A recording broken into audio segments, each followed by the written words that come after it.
আলহামদুলিল্লাহ আজকের এই মহামূল্যবান একটা রাত, শুভে বরাত, এই ফজিলতপূর্ণ রাতে আমি গোলাপগঞ্জ বেনিবাজারবাসীর প্রত্যেক পুরুষ মহিলা সর্বস্তরের সবকে আমি মেসেজ দিতে চাই, এই ফজিলতপূর্ণ রাতে আপনারা বেশি বেশি করে ইবাদত বন্দেগী করবা। আমরা বিভিন্ন সময় দেখি অনেক মানুষ, অনেক আমাদের যে বাচ্চারা আছে, অনেক ধরনের তাদের হাতে অনেক জিনিস দিয়া আজকের রাতে তারা খুশি তামাশা করে। আজকের রাতটা খুশি তামাশার রাত নাই। আপনারা এই রাতে সবে ইবাদত বন্দেগী করবা এবং আমরা লাগি দোয়া করবা। আমরা আপনার লাগি দোয়া করি, আর একে অন্যের লাগি দোয়া করবা।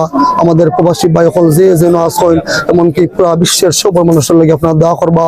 আমাদের যারা মৃত্যুবরণ করছেন তাদের লাগে দোয়া করবা। অনেক আত্মীয় স্বজন, মা বাবা, ভাই বোন খবরের বাসন হয়েছেন, আপনারা তাদের লাগে দোয়া করবা। আর আমি আপনাদের কাছে দোয়া চাই, আর আপনারা আমার লাগে দোয়া করবা। আমি যেন সততার রাজনীতি, আমানতদারিতার রাজনীতি, গরিব বসে মানুষের বসে দাঁড়াইতে পারি, রাজনীতি করতে পারি। আপনি আমার লাগে দোয়া করবা। আর আগামী জাতীয় সংসদ নির্বাচন 12 তারিখ আমি আশাবাদী ইনশাআল্লাহ আপনারা গোলাপগঞ্জ বেনিবাজারের সর্বস্তরের মানুষ দল মত নির্বিশেষে আমাদের পক্ষে সাপোর্ট দিবেন, আমাদের হেলিকপ্টার মার্কার পক্ষে সাপোর্ট দিবেন। আমাদের আশা, আমাদের বিশ্বাস, এই দীর্ঘ 54 বছর যারা এমপি হয়েছেন, যত ভোট পাইয়া সবর রেকর্ড ভাঙ্গিয়া সর্বোচ্চ ভোট পাইয়া আমাদের বিজয় হইব। আপনারা সবাই ভালো থাকুন, সুস্থ থাকুন। আসসালামু আলাইকুম রহমতুল্লাহি ওয়া বারাকাতুহু।